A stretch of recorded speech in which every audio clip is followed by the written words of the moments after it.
Welcome to Wellness Radio with Dr. Jeanette-Gallagher as your host.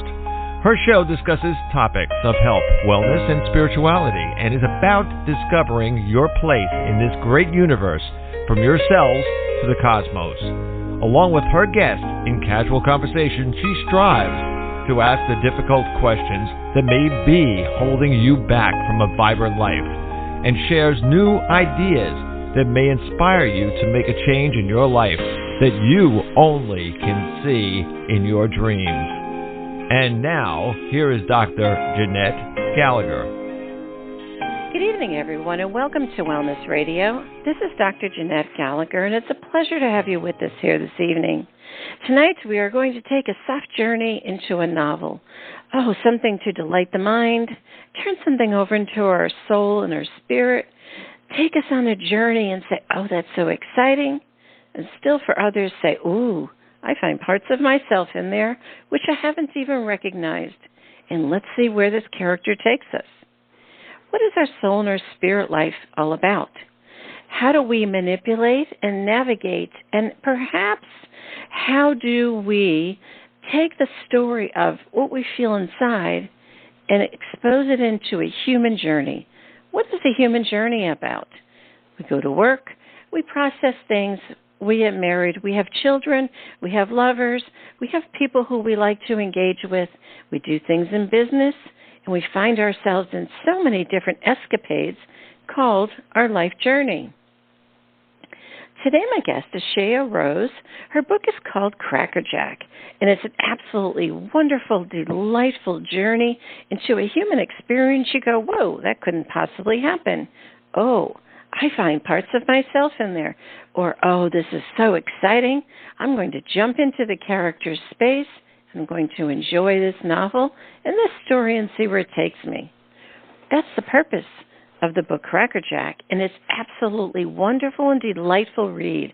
You could probably do it maybe 2 afternoons. For myself, yep, do it in just a few hours, and I'm good to go, and it was absolutely awesome. So, Shea, thank you so much for joining us today. It's a pleasure to have you with us. Thank you, Dr. Jeanette. It's a pleasure to be here. Thank you. I'm so glad to have you to talk about your book, CrackerJack. When I picked it up on the front, you see the woman and the man, and whoa, man, his eyes just drive you in. And when you get drawn into this person, you're going, where does that mystery and magic take you? And, isn't that purpose? That is purpose. And I purposefully looked for someone like that because typically you see these kinds of people that have all kinds of other motives, and they're not true. They don't have a real core that is connected with humanity. But this person does. And that was my point in having someone like that appear on the cover. When I looked at the gentleman on the cover, I think of an octopus.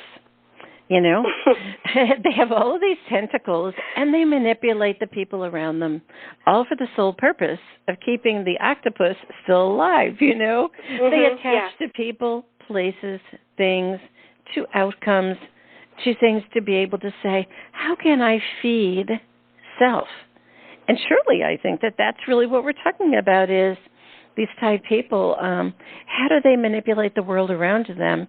But yet, better yet, what your story is really about is how are we, when we get attached to one of those suction cups, how are we embraced and engaged in this story of another, yes? Yeah, well, in terms of engaged in the story, I think people are interested in what kind of relationship is going on between him and the female that's on the cover. Most people liken it to a romance, is what I've heard. But it's not a romance story. It's this young woman who has discovered her admiration for this man who's not interested in any kind of the lust and human things that get people off track. He's totally focused on what he does, and he's a devoted family man. As a matter of fact, in one section of the book, I write that he's known for not fooling around. And most women don't believe that, or they don't want to believe that, because he's just such an enigma. He's so different. But he truly is one of these people who stands for integrity, and he's doing the job that he's supposed to be doing. He's Assistant Attorney General in the state of New Jersey, and he's overseeing the state hospital who has committed this crime. So he's trying to figure out what's the motivation, what was the impetus for this. And this young woman who's a stenographer who takes on doing these task force commission meetings where she's the stenographer for these testimonies that are coming forth. And she picks up on something, and she engages herself with him because he could learn something from what she already knows. So you see these two people interacting, but for a different reason than what she even thought. You know, it's almost as if the person, the male character in the book, it's almost as if they emit that which you would pick up on.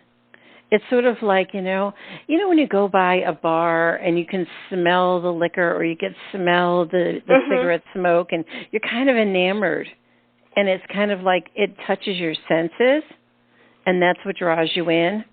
I think sometimes there's people that they will touch one of your senses and they will draw you in, and you will find yourself going down a road of your own exploration.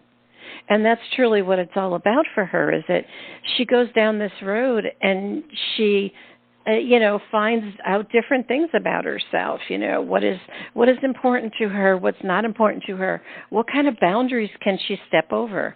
Can she truly hang off the edge and say, I'm still going to be okay, but I want to explore that, Oh, absolutely, and that's important, right? Yeah, because the soul is always searching. I think that's true of everyone. We're always in search of something. And I think it goes back to that quest of, why are we here? Who are we really? What does life have in store for me? And when we get to these moments in life where things are just not the way you want them to be, there's that quest. Well, what is missing? What's wrong with me? Why don't I have this, that, and the other? Why do other people have it? When is my turn going to come? And then when you see something that sparks a degree of interest in you, it's like, oh yeah, all gates are open now. Floodgates open. Right. But you know what? I think we get stuck in the idea is that life has to be a certain way and everything else doesn't show up. But if we look at it and flip the coin and say, life is an illusion in the first place, it's just how we decide to dance along its lovely chords. Wow. Wouldn't life then be a wonderful adventure?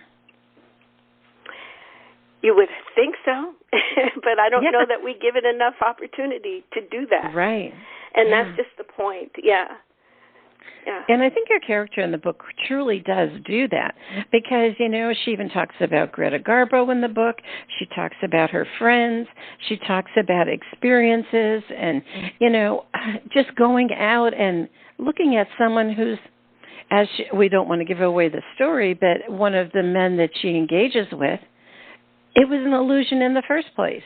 It wasn't even the person who she thought it was. So I think the idea is that... Right. So can we create just a joyful journey to see where it takes us? I mean, what else is there to life other than, being able to be free to do that? Maybe. Until you hold on too long, and she got invested in this character who wasn't even who he pretended to be.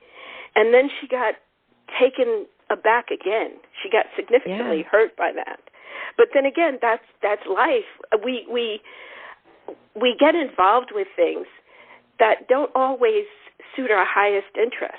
But because we think it can answer a quest or what we're searching for, we don't really pay attention to the signs, the signals. We're just there, we're full force there, and not the right decision made ultimately. I think truly it's about being able to say, are you going to awaken to your soul and your spirit every day, or are you going to be stuck in the human, kind of condition? I think right in the very first sentence of your book, it says, Cindy got up at 6:30 a.m. religiously, and I thought that was so important. Right next to what I wrote, rise with hope, rise into the unknown. You know, when you rise every single day at a certain time, just open your eyes. Whoa, what's up for today? And isn't that something you say, I have no clue what's going to show up today, and isn't that exciting? That's what we want. And I think your book, CrackerJack, kind of opens that feeling up inside of us as we go along your character's journey. Perhaps? I truly hope so. That was my mission in getting people to recognize that even routine can bring some level of, this is going to be a surprise today. I can keep hope alive because I don't know what's going to happen today. And truly for her, she didn't, because she runs into this man who she just adored. She knew him from past working with him, and now he's back in her life. And this is just, today was the day, that day that she encountered him and found out she was going to be working with him on these commissions and task forces. So that was this is her aha moment, that my waking up at 6 a.m. every day was worth it. Right. You know, you also talk about the word on the second page, and it's woven throughout the book, and is the word tussle. You know, and I wrote down shaken awake. In other words, today's not normal. Who else is in front of me? What else is on my docket? What else am I going to be writing about? Maybe I shouldn't, as a stenographer did, you know, so many times, just type away mindlessly and let that filter go through your mind. She took off the filters and she actually listened to what was going on. She did, yes. Right. So are we looking for opportunities to be shaken awake? I think we all are. Sometimes we know it and sometimes we don't. It was, in her case, it was this word that just randomly occurred to her. And she said, wait, let me go look up the word. I don't even really know what it means. But when she found out what it meant, she was like, yes, but the irony is here that she used that word towards something it wasn't meant to be. It was meant to shake her awake. But she thought it was going to be a romantic encounter, what she was really wanting. But she found out that her being shaken awake was about becoming aware of who she was and what she had to offer. And that's the most important thing for us as humans, to understand who we are, becoming awake to ourselves, and knowing what we are and what we have to offer, who we are, actually. And I think sometimes when those opportunities arise, like when she saw him for the first time, it was like, okay, just as she's written in the book, it says, but no call to action. And I underlined those words. And it's truly when she saw him, it was like, okay, it's now your time called to action. You're going to make a move. You know, you're going to make a move and create this illusionary life that you want in the moment in time, or you can go along your mundane world and just be stuck there. So the call to action was, are you willing to dream? Are you willing to explore? And are you willing to just go on such a wonderful dance as your character does? Do you think? I do think, and thank goodness she did go for what she was looking for. It took her down some very interesting paths, like the connection she thought she had with Greta Garbo, and all these little nuances that seemed to point her in a direction that, okay, I can live up to where I think this man would want me to be and who I think he would want me to be or who he would want me to be like. But in the end, he absolutely shows her who she is, which was the most important part of the book. She was the CrackerJack, the stenographer who helped him ace this case. So he showed her who she really was. Yes, because also, too, you wrote in the book, it says, my desire to have everything work is just not working. And I think sometimes we have to remember that we are holding space today until the pieces of the puzzle are constructed. I think that's vitally important to recognize. Sometimes people will say, but it didn't happen today. It didn't happen today. So it's probably not going to happen tomorrow. And then you get to tomorrow. See, I told you it didn't happen. But it will if you keep your eyes wide open, just as the other romantic involvement that she had in the book. It was sort of like she didn't expect that. That was not part of her plan so to speak, and along came that other person. Right, and but along came this other person. person. Thing for her. Right, absolutely.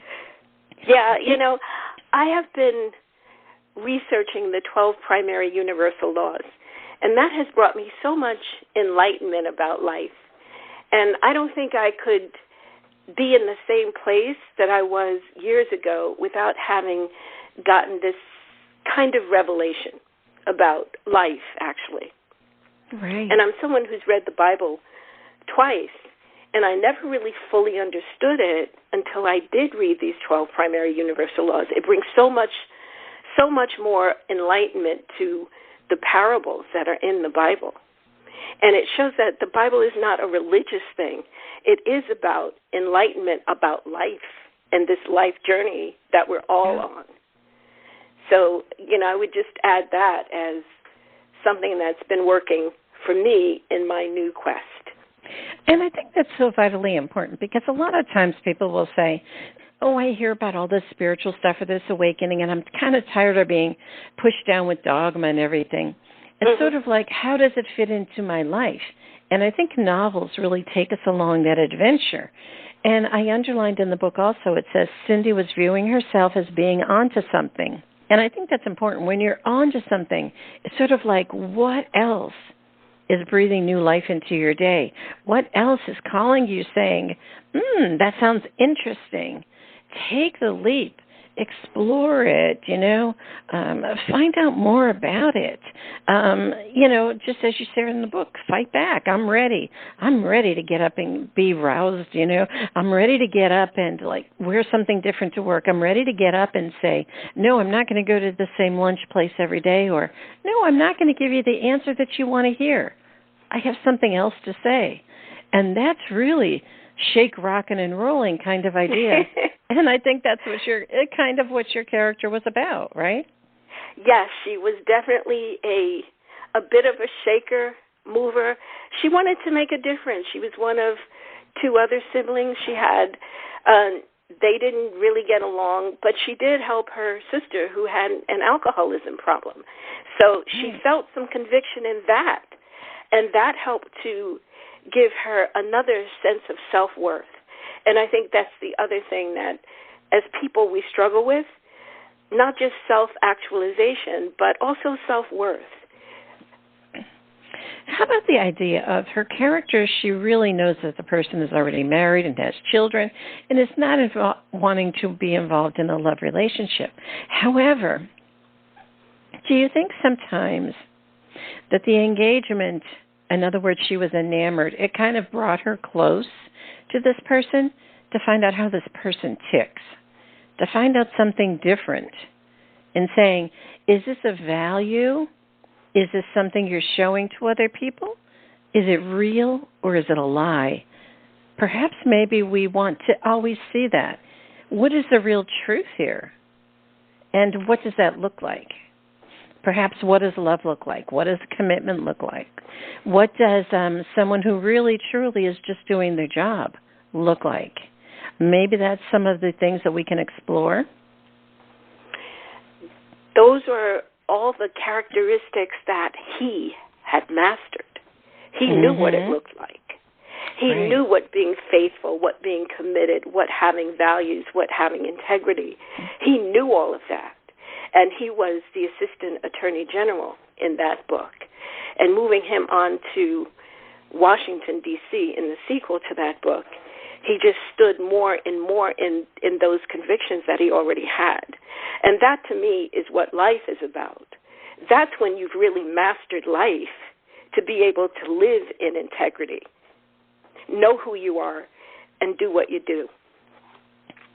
And also, to the idea when she kind of spilled the beans, so to speak. She was at lunch and she had, quote, something to say, and they thought that it was important to hear what she had to say, kind of like, that little secret, I've got a secret to tell. Will it now make me important in your eyes? Will it now make me become part of your inner circle? Am I now proving to you that I can be trusted? and you can let me in on, knowing some more about things. But you know what he did? He had other people at that lunch, and he got up and left after she had said what she had to say. So she was still left to think about, wow, where is he coming from? Because he still wasn't moving in her direction or her desired direction. It's almost as if it's taunting to say, I've got this little carrot over here. Would you like to come see? And they're like, I'm not interested, but also, too, it shows about some of her character, too. How far is she willing to go to hang over the edge, right?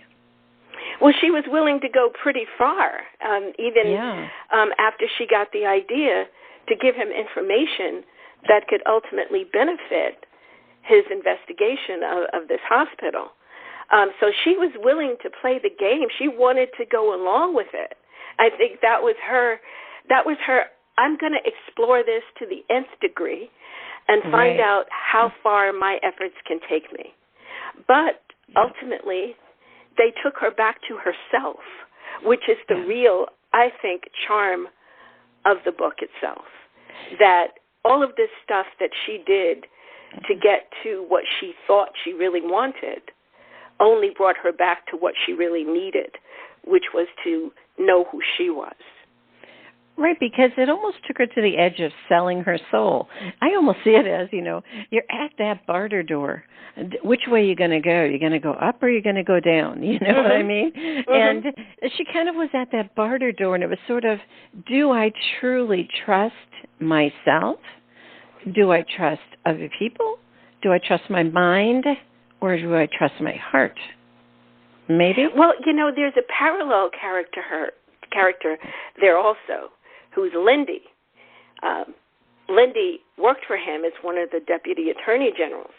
And she was another one, but she's a vampy type of person who was willing to go even further than the stenographer went. She dropped her shoe in his office, swinging it around her foot, and, she just was all over him. But he still didn't go there with her, even though he found her more alluring and more attractive than he did the stenographer. So again, you see these two women who are playing almost against each other, not necessarily knowing that. They kind of picked up on the vibes that they both liked him, or wanted him, but he wasn't engaging with either of them on the level that they wanted him to. He was engaged with Lindy, the woman who worked directly for him, because she reported to him and she was doing the assignments that he doled out. But Cindy was the stenographer who was bringing him information that he needed to conclude this case. And they were both doing their jobs, but one was more interested in being all out, I'm going to be in your face because I want you, and the other one was trying to get there through the back door, who was Cindy.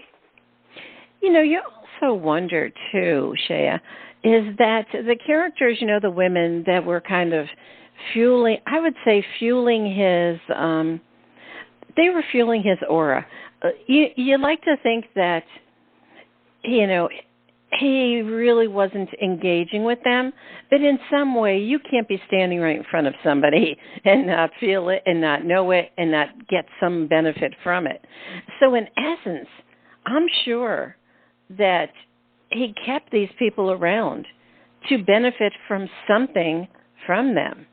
Oh, he did, because remember, he was talking to his best friend, Ted, and he told Ted who Lindy was. And he said she's a vampy type of person. She's really got him, working overtime in his mind to keep this at bay.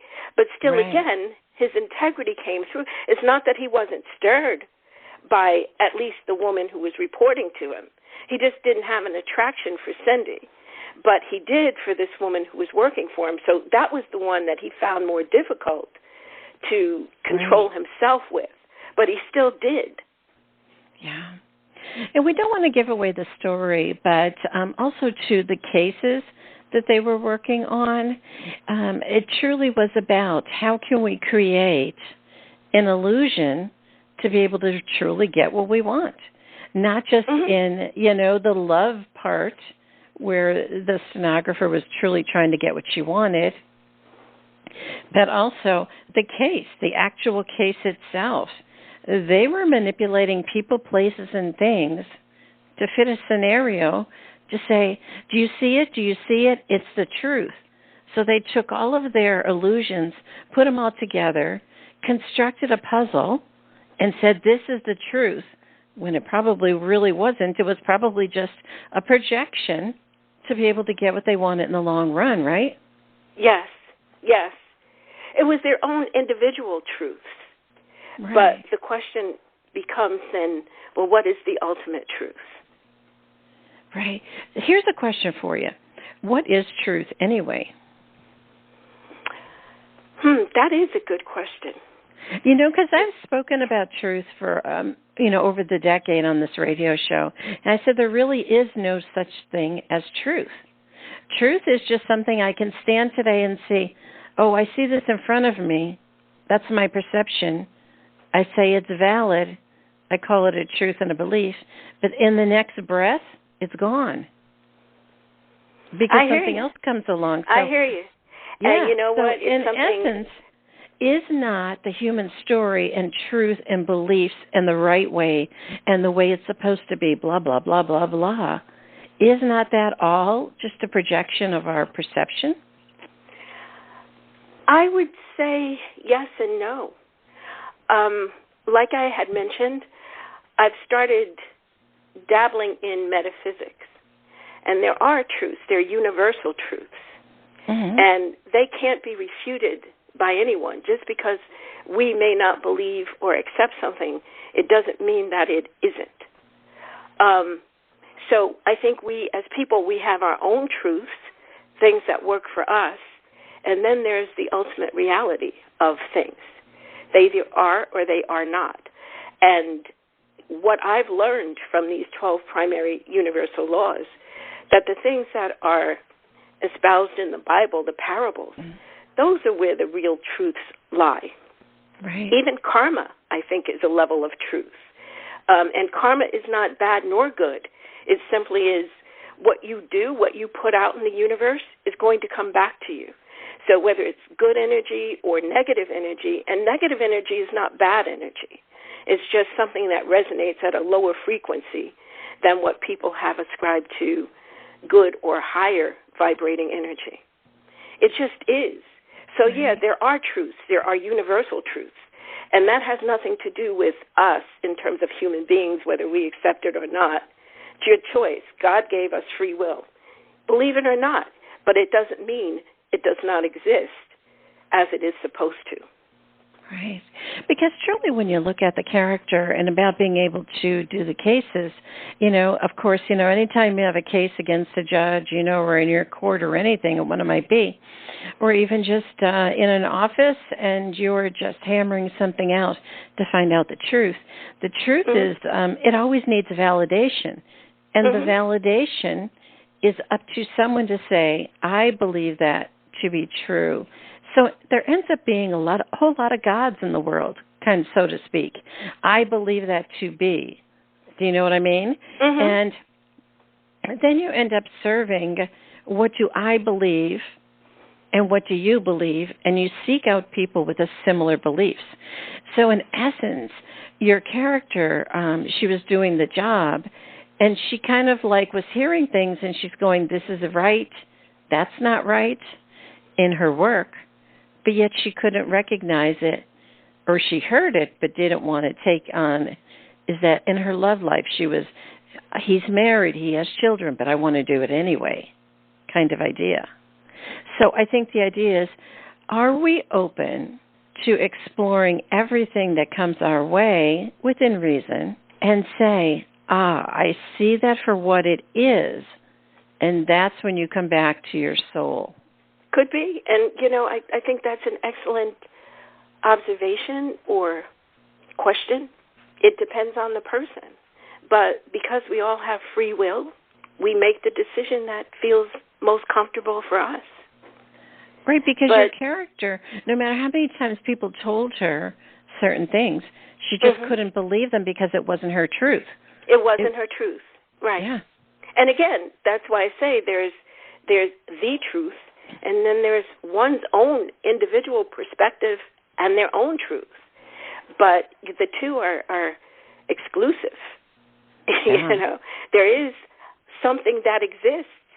It was his truth that he wasn't interested in fooling around with anybody. There were a lot of eyes on him. He was in a prominent position. These people didn't matter to him except for what he could glean from them to do the job he was supposed to do. So if somebody else had some other truth, their own truth about him, well, essentially that was their problem, not his. Right. Absolutely. And that's how it is for all of us. You know, if we've got perceptions about a situation, a scenario, or whatever that's not working for us, that just may be our truth. It doesn't have to be the person or things from whence it comes. You know what I loved about your book in closing, Shea, is truly that it takes you on a wonderful adventure, an adventure in your mind, in your thoughts, in your wildest dreams, or maybe just say, oh, this sounds like so much fun. And you kind of read the book, and you sit there and you come away with, oops, that was a book. I just set it down, you know. It's not my reality today, but isn't that exciting? I was able to jump into the character. So I think CrackerJack is really a wonderful read to be able to jump into a character in a form and feel something different in your body, in your mind, or in your thoughts in how you go forth. It really opens up some windows, perhaps. Thank you so much. You know, I hope so. That was my goal, to have people who read it just be transported to some other level of thought. Nobody really thinks about a stenographer. I don't even know that most people even recognize they exist, you know. Yeah. They might know the name, but what do they do? Who cares? But this was, I thought, a story worth telling, and it wasn't just about her. It was about just the human experience, how people interact with and engage with things and quests in life. So that was really my purpose in writing the book, and I hope to have accomplished that. Yes, I think it was absolutely wonderful because truly what you really did with the character is you really stood back and said, I'm going to be her angel in the corner, and I'm going to watch how she maneuvers. Isn't that exciting? So I think it's a really great read. Thank you so much. Thank you. Well, Shea, I would love to have you share with the listeners how to find out more information about your work. Yes, I'm published on Amazon, published through my publishing house, Author House, which is Amazon, Barnes & Nobles, anything online. But also I will be going into 25 brick and mortar stores coming soon. So there's also a duology to, there's the other book, rather, to CrackerJack, which is aced. So both of them are a duology. So that follows the mail into Washington to see how he's going to handle other life challenges and people who are gaming and gunning for him. So I'm just on this new journey. I have a new TikTok page that is coming out soon, author Shea Rose, and would love to have people just see the TikToks that have been put together for them. I've got a very engaging social media company who's doing all of that, and I'm just looking forward to the journey. Absolutely. It's absolutely awesome. I really love the book. Thank you so much. Very engaging to speak with you, Dr. Jeanette. Thank you so much for joining us. If you'd like more information about CrackerJack, and the author is Shea Rose, please do click on the link on the bottom of today's show page to go directly to the link where the book is being featured. It is also about being able to say, what are you open to today? How can you enjoy your life journey? There's so much more out there. Really, just step off the edge. Step off the side. Just go outside. Open yourself up to another adventure. Or perhaps look at your life and say, you know, I'm not going to do my regular thing today. I'm going to just sit back and see what comes to me. And how can I expand my journey? Life is all about doing everything that's all around you. There's so much in this abundant world. Just step out and breathe it all in. Thank you so much for joining us today. This is Dr. Jeanette-Gallagher, and until tomorrow, have a great day. Today we discussed many life-changing concepts. Who do you turn to, and how do you know what is best when faced with a health crisis? Dr. Jeanette is a patient advocate. She listens to the patient, the doctors, and the family, clarifies the health issues and concerns, then helps the patient make the best choices going forward. If you would like help implementing change into your life and health, we can talk and see where you are stuck and how to improve the quality of your life. Check the link on the bottom of today's show page or visit dr-jeanette-gallagher.com to schedule a phone appointment today.